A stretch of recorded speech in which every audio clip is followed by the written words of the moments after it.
नमस्कार विद्यार्थी मित्रांनो, स्वागत आहे तुमच्या सर्वांचं ध्येयाधिकारी स्पर्धा परीक्षा मंच या आपल्या यूट्यूब चॅनलवर। मित्रांनो, या व्हिडिओमध्ये आपण A to Z मराठी व्याकरण या सिरीजचा 32वा भाग पाहतोय, ज्यामध्ये आपण मराठी भाषेचे अलंकार पार्ट 2 पाहणार आहोत। तर मित्रांनो, जर तुम्ही पोलीस भरती, तलाठी भरती किंवा इतर कोणत्याही स्पर्धा परीक्षांसाठी तयारी करता ज्यासाठी मराठी व्याकरण आवश्यक आहे, तर तुम्ही हा व्हिडिओ पूर्ण पहा। त्याचबरोबर A to Z मराठी व्याकरण सिरीज पाहण्यासाठी आपल्या चॅनलला सबस्क्राइब करा आणि जर तुम्हाला हा व्हिडिओ आवडला तर व्हिडिओला लाईक करा आणि आपल्या मित्रांसोबत शेअर करा। आता सुरुवात करूयात आजच्या प्रश्नांना। या ठिकाणी पहिला प्रश्न आहे, ज्याच्या सोबत तुलना करावयाची आहे त्यास टिंबटिंब म्हणतात। या ठिकाणी पाहायचं आहे, आपण मागच्या व्हिडिओमध्ये पाहिलेलं आहे, ज्याची तुलना करायची त्याला काय म्हणायचं, उपमेय, आणि ज्याच्या सोबत तुलना करायची आहे त्याला काय म्हणायचं, उपमान। म्हणजे आपलं उत्तर या ठिकाणी काय आहे, पर्याय 2 उपमान। ज्याच्या सोबत तुलना करायची ते काय असतं, उपमान, आणि ज्याचे करायचे ते काय असतं, उपमेय। ठीक आहे। प्रश्न क्रमांक 2, एखाद्या चरणात उपमेय हे उपमान आहे असा भ्रम निर्माण होतो तेव्हा टिंबटिंब अलंकार होतो। मित्रांनो, हा प्रश्न देखील आपण मागच्या व्हिडिओमध्ये पाहिला होता। एखाद्या चरणात जर उपमेय हे उपमान आहे असा भ्रम निर्माण झाला आणि त्या प्रकारची कृती घडली तर त्या ठिकाणी काय म्हणणार, भ्रांतिमान अलंकार म्हणणार। म्हणजे आपलं उत्तर पर्याय 4 भ्रांतिमान अलंकार। ठीक आहे। त्यासोबतच इथून पुढे पाहायचे आहेत इतर प्रकार। प्रश्न क्रमांक 3, एखाद्या ठिकाणी उपमेय कोणते आणि उपमान कोणते याबद्दल संदेह निर्माण होतो तेव्हा त्या ठिकाणी टिंबटिंब अलंकार असतो। या ठिकाणी पाहायचं आहे, जेव्हा एखाद्या ठिकाणी उपमेय कोणतं आणि उपमान कोणतं यामध्ये द्विधा मनस्थिती निर्माण होते त्यावेळी काय म्हणायचं, ससंदेह अलंकार म्हणायचं। म्हणजे आपलं उत्तर पर्याय 3। त्याचं उदाहरण पुढे दिलेलं आहे। प्रश्न क्रमांक 4, खालील पद्यातील अलंकार ओळखा। चंद्र काय असे किंवा पद्म या संशयांतरी वाणी मधुर ऐकोनी कळले मुखते असे। या ठिकाणी पहा, एक पती आपल्या पत्नीकडे पाहतोय आणि त्यावेळी काय होतंय, तर त्याला आपल्या पतीचं तोंड आहे ते कसं दिसतंय, चंद्रासारखं आणि कमळासारखं दिसतंय। त्यामध्ये त्याचा संशय होतोय की हे मुख आहे की चंद्र आहे की कमळ आहे। म्हणजे या ठिकाणी उपमेय कोणतं आणि उपमान कोणतं यामध्ये संदेह निर्माण होतो त्यावेळी काय म्हणायचं, ससंदेह अलंकार। म्हणजे या ठिकाणी आपलं उत्तर पर्याय 3 ससंदेह अलंकार वरील पंक्तीमध्ये आलेला आहे। ठीक आहे। प्रश्न क्रमांक 5, एखादी गोष्ट आहे त्यापेक्षा अधिक वाढवून सांगताना त्यातील असंभाव्यता व्यक्त केली असेल तर ते टिंबटिंब अलंकार असतो। या ठिकाणी पाहायचं आहे, जर एखाद्या ठिकाणी एखादी गोष्ट आहे त्यापेक्षा वाढवून सांगितली असेल आणि मित्रांनो ती गोष्ट अशक्य असेल किंवा असंभाव्य असेल तर त्या ठिकाणी काय म्हणायचं, अतिशयोक्ती अलंकार म्हणायचं। म्हणजे आपलं उत्तर पर्याय 4 अतिशयोक्ती। ठीक आहे। पुढे पहा प्रश्न क्रमांक 6, पुढील गीतातील अलंकार ओळखा। दमडीचं तेल आणलं, सासूबाईंचं न्हाणं झालं, मामंजींची दाढी झाली, भाऊजींची शेंडी झाली, उरलं तेल झाकून ठेवलं, लांडोरीचा पाय लागला, वेशीपर्यंत ओघळ गेला, त्यात उंट पोहून गेला। या ठिकाणी सुरुवातीला पहा, दमडी म्हणजे काय असतं, तर हे एक चलन होतं ज्याची किंमत 4 दमड्या म्हणजे 1 पैसा, आणि मित्रांनो 100 पैसे बरोबर काय असतो, 1 रुपया असतो। म्हणजे या ठिकाणी इतक्या कमी किमतीत चलन आहे, त्याच्यामध्ये तेल आणलं, त्याच्यामध्ये एवढ्या गोष्टी करून सुद्धा आणखी वेशीपर्यंत ओघळ जातं। म्हणजे या ठिकाणी काय होतंय, ही गोष्ट आहे ती वाढवून सांगितलेली आहे आणि कशी आहे, अशक्य आहे, असंभाव्य आहे। म्हणजे या ठिकाणी अतिशयोक्ती अलंकार असणार आहे। ठीक आहे। पर्याय 1 आपलं उत्तर आहे ती गोष्ट आहे त्यापेक्षा वाढवून सांगणं आणि ती गोष्ट अशक्य असणं, असंभाव्य असणं म्हणजे काय, अतिशयोक्ती अलंकार। ठीक आहे। पुढे पहा प्रश्न क्रमांक 7, जेव्हा एखाद्या वस्तूचे, व्यक्तीचे, स्थळाचे, काळाचे व प्रसंगाचे अत्यंत चित्रमय पण स्वाभाविक असे वर्णन केलेले असते तेव्हा टिंबटिंब हा अलंकार होतो। या ठिकाणी पहा, चित्रमय पण स्वाभाविक म्हणजे कसं, असं वर्णन जे विचार करताच आपल्या डोळ्यासमोर उभा राहील त्याला काय म्हणायचं, चित्रमय परंतु स्वाभाविक। मग या ठिकाणी पहा, जेव्हा एखाद्या वस्तूचं, स्थळाचं, व्यक्तीचं किंवा काळाचं किंवा प्रसंगाचं अत्यंत चित्रमय परंतु स्वाभाविक असं वर्णन केलेलं असतं त्या ठिकाणी स्वभावोक्ती अलंकार असतो। म्हणजे आपलं उत्तर पर्याय 2। त्याचं उदाहरण पुढे दिलेलं आहे। प्रश्न क्रमांक 8, पुढील काव्यपंक्तीतील अलंकार ओळखा। गणपतवाणी विडी पिताना चावायचा नुसतीच काडी, म्हणायचा अन मनाशीच की ह्या जागेवर बांधीन माडी, मिचकावून मग उजवा डोळा आणि उडवून डावई भोई, भिरकावून ती तशीच द्यायचा लकेर बेचव जैशी गवई. या ठिकाणी पहा गणपत वाण्याचं वर्णन अत्यंत चित्रमय परंतु स्वाभाविक असं केलेलं आहे. तो काय करतो, बिडी कशी ओढतो, काडी कशी चावतो, त्यासोबतच डोळ्याची हालचाल कशी करतो, हावभाव कसे करतो, हे सर्व या ठिकाणी सांगितलेलं आहे. ते अत्यंत स्वाभाविक आहे. म्हणजे या ठिकाणी स्वभावोक्ती अलंकार आहे. म्हणजे आपलं उत्तर पर्याय 1. ठीक आहे. प्रश्न क्रमांक 9, ज्याच्याबद्दल बोलायचे आहे त्याच्याबद्दल न बोलता दुसऱ्याबद्दल बोलून आपले मनोगत व्यक्त करणे म्हणजेच टिंबटिंब अलंकार. या ठिकाणी पहा आपल्याला ज्या व्यक्तीबद्दल बोलायचं आहे, ज्या व्यक्तीबरोबर बोलायचं आहे त्याच्याशी डायरेक्ट न बोलता दुसऱ्या व्यक्तीला बोलणं आणि ती गोष्ट पहिल्या व्यक्तीला लागणं म्हणजे काय तर अन्योक्ती अलंकार. म्हणजे आपलं उत्तर पर्याय 3 अन्योक्ती अलंकार. याला आपण काय म्हणतो आपल्या साध्या भाषेत टोमणा मारणे, याला काय म्हणायचं अन्योक्ती. ठीक आहे. पुढे पहा प्रश्न क्रमांक 10, पुढील चरणातील अलंकार कोणता. या ठिकाणी वाचा, तेथे समस्त बहिरे बसतात लोक, का भाषणे मधुर तू करशी अनेक, हे मूर्ख यास किमीपही नसे विवेक, रंगावरून तुझला गणतील काक. या ठिकाणी मित्रांनो कवी कोणाशी बोलतोय, कोकिळेशी बोलतोय की ज्या ठिकाणी बहिरे लोक आहेत त्या ठिकाणी तू का गातेस, किंवा ज्या ठिकाणी मूर्ख लोक आहेत त्या ठिकाणी तू गेलीस तर ते लोक तुला काय म्हणतील, कावळाच म्हणतील. म्हणजे या ठिकाणी कवी काय सांगतोय, बोलतोय कोकिळीशी परंतु मूर्ख कोणाला म्हणतोय तर त्या लोकांना म्हणतोय. म्हणजे या ठिकाणी काय म्हणायचं आहे तर कवी हा लोकांना उद्देशून कोकिळेशी बोलतोय. म्हणजे या ठिकाणी अन्योक्ती हा अलंकार आहे. म्हणजे आपलं उत्तर पर्याय 1. यालाच काय म्हणायचं टोमणा मारणे. ठीक आहे. पुढे पहा प्रश्न क्रमांक 11, लेकी बोले सुने लागे, अलंकार ओळखा. या ठिकाणी पण तेच आहे. पहा सुनेला लागण्यासाठी लेकीला उद्देशून बोलणे म्हणजे काय अन्योक्ती. म्हणजे पर्याय 3 आपलं उत्तर आहे. ठीक आहे. आता या ठिकाणी आपण महत्त्वाच्या प्रश्नांचा सराव ऑलरेडी करत आहोत. त्यासोबतच जर तुम्हाला पोलीस भरती, तलाठी भरती या परीक्षांसाठी दररोज 100 प्रश्नांची क्विज सोडवायची आहे तर त्यासाठी काय करायला लागेल तर या व्हिडिओच्या डिस्क्रिप्शनमध्ये दिलेल्या लिंकवरून आपलं टेलिग्राम चॅनल जॉईन करायला लागेल. कारण आपण आपल्या टेलिग्राम चॅनलवर दररोज सरावासाठी 100 प्रश्न देत आहोत. त्यामुळे जर तुम्हाला असं वाटत असेल की जास्तीत जास्त सराव करावा तर तुम्ही देहाधिकारी स्पर्धा परीक्षा मंचचं टेलिग्राम चॅनल नक्की जॉईन करा.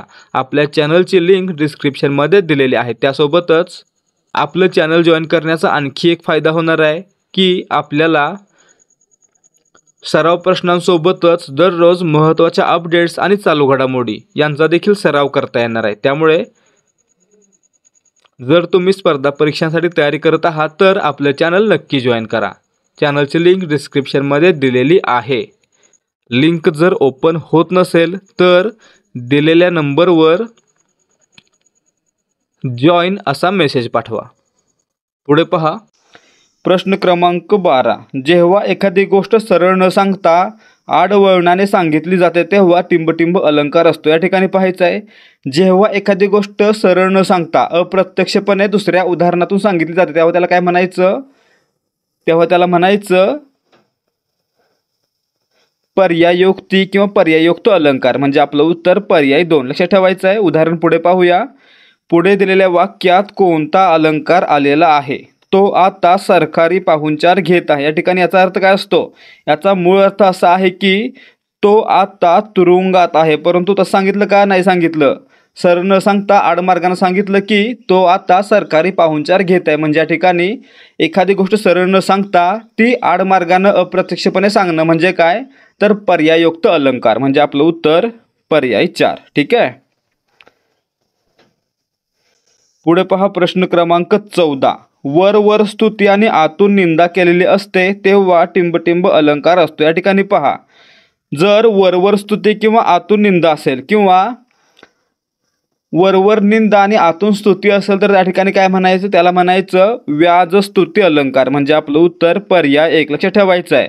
जर वरवर स्तुती आणि आतून निंदा असेल किंवा जर वरवर निंदा आणि आतून स्तुती असेल तर त्या ठिकाणी काय म्हणायचं व्याज स्तुती अलंकार. पर्याय 1 आपलं उत्तर आहे. प्रश्न क्रमांक 15, पुढील पंक्ती कोणत्या अलंकारातील आहेत. होती वदनचंद्राच्या दर्शनाचीच आसती, अर्धचंद्रच तू द्यावा याहून कृपा कोणती. या ठिकाणी पहा कवी काय म्हणतोय की तुझं मुख पाहण्याची आस होती परंतु तू अर्धच दर्शन दिलंस. म्हणजे या ठिकाणी सुरुवातीला काय म्हणतोय की तुझं मुख चंद्रासारखं आहे ते मला पाहायचं होतं परंतु काय सांगतोय तो पुन्हा तो अर्धचंद्रच दाखवलास. म्हणजे या ठिकाणी सुरुवातीला तर तो स्तुती करतोय परंतु त्यातून काय व्यक्त होते निंदा व्यक्त होते. म्हणजे वरवर स्तुती आहे परंतु आतून निंदा आहे. म्हणजे या ठिकाणी व्याज स्तुती अलंकार असणार आहे. म्हणजे आपलं उत्तर पर्याय 2. ठीक आहे. प्रश्न क्रमांक 16. एखाद्या गोष्टीचे खरे कारण लपवून दुसरेच कारण देण्याचा प्रयत्न होतो तेव्हा टिंबटिंब अलंकार होतो. या ठिकाणी पहा जेव्हा एखाद्या गोष्टीचं खरं कारण न सांगता दुसरंच कारण दिलं जातं तेव्हा त्या ठिकाणी काय म्हणायचं तेव्हा त्या ठिकाणी व्याजोक्ती हा अलंकार असं म्हणायचं. म्हणजे आपलं उत्तर पर्याय 2. ठीक आहे. प्रश्न क्रमांक 17. खालील कवितेतील अलंकार ओळखा. या ठिकाणी पाहायचं आहे कविता कोणती आहे. येता क्षण वियोगाचा पाणी नेत्रामध्ये दिसे, डोळ्यात काय गेले हे म्हणून नैना पुसे. या ठिकाणी पहा वियोगाचा क्षण आला म्हणून काय केलं तर डोळ्यामध्ये पाणी आलं परंतु कारण विचारलं तर काय सांगितलं की डोळ्यात काहीतरी गेलं. म्हणजे या ठिकाणी काय झालं तर खरं कारण लपवून दुसरंच कारण दिलं गेलं. म्हणजे या ठिकाणी व्याजोक्ती हा अलंकार असणार आहे. म्हणजे आपलं उत्तर पर्याय 2. ठीक आहे. व्याजोक्ती कधी असतो तर ज्या ठिकाणी खरं कारण लपवून दुसरंच कारण दिलं जातं त्या ठिकाणी व्याजोक्ती हा अलंकार असतो. ठीक आहे. प्रश्न क्रमांक 18. निर्जीव वस्तू सजीव आहेत अशी कल्पना करून त्या मनुष्याप्रमाणे वागतात असे वर्णन जिथे असते तिथे टिंबटिंब हा अलंकार असतो. या ठिकाणी पहा ज्या ठिकाणी निर्जीव वस्तू सजीव आहेत असं वर्णन केलेलं असतं आणि त्या वस्तू सजीवांप्रमाणे वागतात असं वर्णन केलेलं असतं त्या ठिकाणी काय म्हणायचं चेतन गुणोक्ती अलंकार असं म्हणायचं. म्हणजे आपलं उत्तर पर्याय 1. चेतन म्हणजे काय तर सजीव असणं. ठीक आहे. म्हणजेच जेव्हा निर्जीव वस्तू सजीव आहेत असं दाखवलं जातं तेव्हा त्या ठिकाणी चेतन गुणोक्ती अलंकार असतो. ठीक आहे. प्रश्न क्रमांक 19. अलंकार ओळखा. आला जा दारी उभा वसंत फेरीवाला, पोते खांद्यावरी सौंदर्याचे देईल ज्याचे त्याला. या ठिकाणी पहा वसंत काय ऋतू आहे निर्जीव आहे. ठीक आहे. ऋतू काय असतो निर्जीव असतो. मग या ठिकाणी हा ऋतू मनुष्याप्रमाणे फेरीवाला बनून आलेला आहे आणि लोकांना सौंदर्य वाटत आहे असं वर्णन केलं गेलं. म्हणजे या ठिकाणी एखाद्या निर्जीव वस्तूला सजीव आहे असं दाखवलं गेलं आणि ती निर्जीव वस्तू आहे ती सजीवासारखी वागते असं दाखवलं गेलं. म्हणजे या ठिकाणी काय असणार आहे चेतन गुणोक्ती अलंकार असणार आहे. म्हणजे आपलं उत्तर पर्याय 1. ठीक आहे. प्रश्न क्रमांक 20. जेव्हा एखाद्या वाक्यात किंवा कवितेच्या चरणात गोष्टी चढत्या किंवा उतरत्या क्रमाने लावून उत्कर्ष किंवा अपकर्ष साधला जातो तेव्हा टिंबटिंब हा अलंकार असतो. या ठिकाणी पहा जेव्हा एखाद्या चरणामध्ये गोष्टी चढत्या क्रमाने किंवा उतरत्या क्रमाने असतात त्या ठिकाणी काय म्हणायचं सार हा अलंकार आहे असं म्हणायचं. म्हणजे आपलं उत्तर पर्याय 2 सार अलंकार. पुढे पाहू याचं उदाहरण. प्रश्न क्रमांक 21. पुढील काव्यातील अलंकार ओळखा.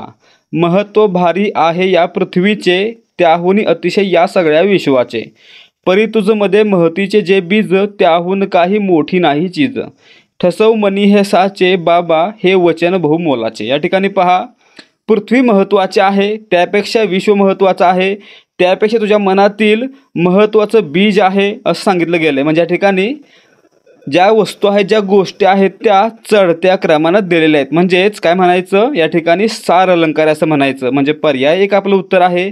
ज्या ठिकाणी वस्तू गोष्टी चढत्या क्रमाने किंवा उतरत्या क्रमाने दिल्या असतील तर त्या ठिकाणी काय म्हणायचं सार अलंकार आहे असं म्हणायचं. ठीक आहे. प्रश्न क्रमांक 22. जेव्हा कारण एका ठिकाणी आणि त्याचे कार्य दुसऱ्याच ठिकाणी असते तेव्हा त्यास टिंबटिंब अलंकार म्हणतात. या ठिकाणी पहा जेव्हा कारण एका ठिकाणी असतं आणि त्याचे घडण्याचं कार्य आहे ते दुसऱ्याच ठिकाणी असतं त्याला काय म्हणायचं असंगती अलंकार म्हणायचं. म्हणजे आपलं उत्तर पर्याय 3. याच्या उदाहरणातून पाहूया. प्रश्न क्रमांक 23. अलंकार ओळखा. शिशुपादासी कंटक ऋतुता, मातेस वेदना घडती, भक्ता संकट पडता, श्रीहरीला कष्ट फारबा पडती. या ठिकाणी पहा काय दिसतंय की मुलाच्या पायामध्ये काटा रुतला. वेदना कोणाला झाल्या आईला झाल्या. म्हणजे कारण कुठे आहे मुलाच्या पायामध्ये परंतु वेदना कुठे झाल्या आईला झाल्या. ठीक आहे. त्यासोबतच भक्तावर संकट आलं तर कष्ट कोणाला झालं तर देवाला झालं. म्हणजेच क्रिया क्रियेचं कारण एका ठिकाणी आणि क्रिया घडते दुसऱ्या ठिकाणी, त्याला काय म्हणणार आपण? असंगती अलंकार. म्हणजे आपलं उत्तर पर्याय 3. ठीक आहे. प्रश्न क्रमांक 24. कारणाचा निषेध असतानाही कार्योत्पत्तीचे वर्णन केलेले असते तेव्हा कोणता अलंकार होतो? या ठिकाणी पहा, जेव्हा वाक्यामध्ये कारण नसतं तरी देखील एखादं कार्य होतं, त्याला काय म्हणायचं? त्याला म्हणायचं विभावना अलंकार. पर्याय 1. ठीक आहे. ते कसं असतं पहा, त्याचं उदाहरण पुढे पाहूया. प्रश्न क्रमांक 25. अलंकार ओळखा. आला प्रकाश नेत्री, अंधत्वाचा वरे नुरेगंध, परिभूप पुत्र मोहे, केला पहिल्या परसही अंध. प्रश्न क्रमांक 25. अलंकार ओळखा. आला प्रकाश नेत्री, अंधत्वाचा वरे नुरेगंध, भूपपुत्र मोहे, केला पहिल्या परिसही अंध. या ठिकाणी पहा, यमानं वरदान दिल्याप्रमाणे काय झालं? आता या ठिकाणी दृष्टी परत आलेली आहे, दृष्टी गेलेली नाहीये, परंतु न जाता देखील धृतराष्ट्र काय झाला? पुन्हा अंध झालेला आहे. म्हणजे या ठिकाणी काय झालं? तर कारण हे निषेधार्थक असताना देखील कार्य झालं. म्हणजे या ठिकाणी काय असणार आहे? तर विभावना हा अलंकार असणार आहे. ठीक आहे. पर्याय 4 आपलं उत्तर आहे. जेव्हा कारणाचा निषेध असतो तरी देखील कार्योत्पत्ती होते तेव्हा त्या ठिकाणी काय म्हणायचं? विभावना अलंकार. ठीक आहे. प्रश्न क्रमांक 26. कारणे प्रत्यक्ष असतानाही कार्योत्पत्ती होत नाही तेव्हा टिंबटिंब अलंकार होतो. या ठिकाणी पहा, जेव्हा कारण दिलेलं आहे तरी देखील कार्य होत नाही तेव्हा त्या ठिकाणी काय म्हणायचं? विशेषोक्ती अलंकार म्हणायचं. म्हणजे आपलं उत्तर पर्याय 3 विशेषोक्ती. म्हणजे आपलं उत्तर आहे पर्याय 3 विशेषोक्ती. ठीक आहे. विभावना कधी होता? तर कारणाचा विभावना कधी होता? तर कारण नव्हतं तरी देखील कार्य झालं, त्याला काय म्हणणार? विभावना. आणि या ठिकाणी कारण आहे तरी देखील कार्य होत नाही, त्याला काय म्हणायचं? विशेषोक्ती. ठीक आहे. याचं उदाहरण पुढे पहा. प्रश्न क्रमांक 27. पुढील चरणात आलेला अलंकार ओळखा. मी डोळस असूनी अंधच हाय करंटा, ऐकून ये जरी गंभीर वाजे घंटा. या ठिकाणी पहा, मला डोळे आहेत परंतु मी काही ऐकू शकत नाही, एवढी मोठी घंटा देखील मला ऐकायला येत नाही. म्हणजे या ठिकाणी काय होतंय? तर दिसण्याचं कारण आहे परंतु ऐकायलाच येत नाही. म्हणजेच कारण असून देखील कार्य होत नाही, त्याला काय म्हणायचं? विशेषोक्ती अलंकार म्हणायचं. पर्याय 2 आपलं उत्तर आहे. ठीक आहे. प्रश्न क्रमांक 28. एखाद्या विधानात वरवर दिसायला विरोध आहे असे वाटते परंतु वास्तविक विरोध नसतो तेव्हा टिंबटिंब अलंकार झालेला असतो. या ठिकाणी पहा, एखाद्या विधानामध्ये वरवर विरोध केलेला असतो परंतु खऱ्या अर्थाने त्या ठिकाणी विरोध नसतो, त्याला काय म्हणायचं? विरोधाभास अलंकार म्हणायचं. म्हणजे पर्याय 3 आपलं उत्तर आहे. पुढे पहा. प्रश्न क्रमांक 29. अलंकार ओळखा. जरी आंधळी मी तुला पाहते. या ठिकाणी पहा, कवयित्री काय? आंधळी आहे तरी देखील काय करते? ती त्याला पाहते. म्हणजे या ठिकाणी विरोध आहे परंतु तो विरोध वास्तविकरित्या नाही, आंधळी असून देखील ती त्याला पाहते. म्हणजेच विरोधाभास हा अलंकार आहे. म्हणजे आपलं उत्तर पर्याय 1. ठीक आहे. प्रश्न क्रमांक 30. अलंकार ओळखा. पोटापुरता पसा पाहिजे नको पिकाया पोळी. या ठिकाणी पहा, प प प प प प किती वेळा झालं? 6 वेळा प आलं. म्हणजे काय पाहिलं होतं आपण? जेव्हा कवितेच्या चरणामध्ये प्रत्येक शब्दाचं किंवा काही शब्दांचं प्रत्येक वेळी पहिलं अक्षर एकच असतं त्यावेळी काय म्हणायचं? अनुप्रास अलंकार. म्हणजेच एखाद्या कवितेच्या चरणामध्ये एखाद्या अक्षराची पुनरावृत्ती झाली असेल, ती वारंवार झाली असेल तर त्या ठिकाणी अनुप्रास अलंकार होतो. म्हणजे या ठिकाणी आपलं उत्तर पर्याय 3 अनुप्रास, कारण या ठिकाणी प ची पुनरावृत्ती वारंवार झालेली आहे. ठीक आहे. प्रश्न क्रमांक 31. देह देवाचे मंदिर आत आत्मा परमेश्वर. अलंकार ओळखा. या ठिकाणी पहा, देह नसून काय? देवाचे मंदिर. आत्मा नसून काय? तर परमेश्वर आहे. मग या ठिकाणी काय म्हणायचं आहे? तर या ठिकाणी देह आणि मंदिर दोन्ही काय आहेत? एकरूप आहेत.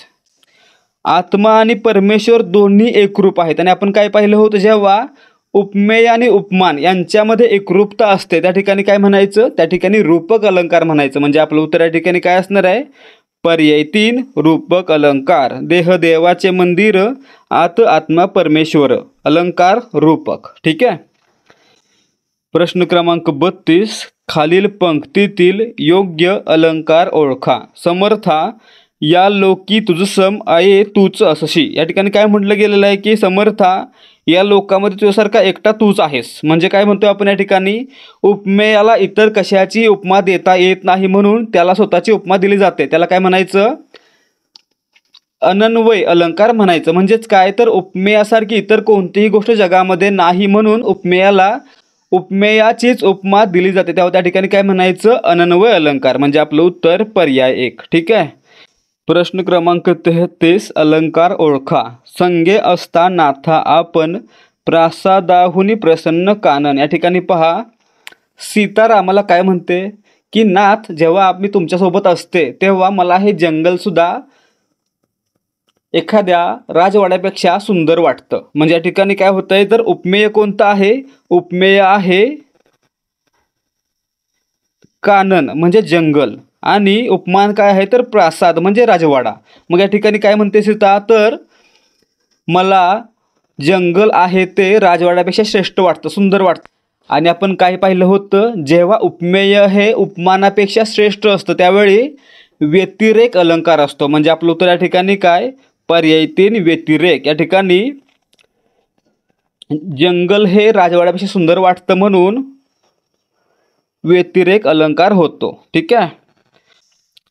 प्रश्न क्रमांक 34, पुढील चरणातील अलंकार कोणता ते ओळखा. अरे वेड्या सोन चाफ्या, काय तुझा रे बहर, नाही पाहिलीस माझी चाफेकळी सोन गौर. या ठिकाणी पहा, कवी चाफ्याला काय म्हणतोय की अरे वेड्या चाफ्या, काय तुझा बहर, त्यापेक्षा सुंदर माझी चाफेकळी सोनगौर आहे असं म्हणतोय. ठीक आहे. म्हणजे या ठिकाणी कवी चाफ्याशी चाफा सजीव असल्यासारखं बोलतोय. म्हणजे या ठिकाणी काय होतंय तर निर्जीव वस्तूला सजीव मानलं जातंय. त्या ठिकाणी काय असतं तर त्या ठिकाणी चेतन गुणोक्ती अलंकार असतो. म्हणजे आपलं उत्तर पर्याय 3 चेतन गुणोक्ती.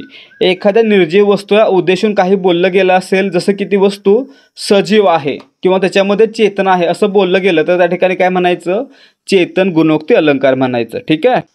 तर विद्यार्थी मित्रांनो, हे होते आजचे अलंकार या टॉपिकवरील पार्ट 2 मधील प्रश्न. आता या ठिकाणी अलंकार हा टॉपिक संपलेला आहे.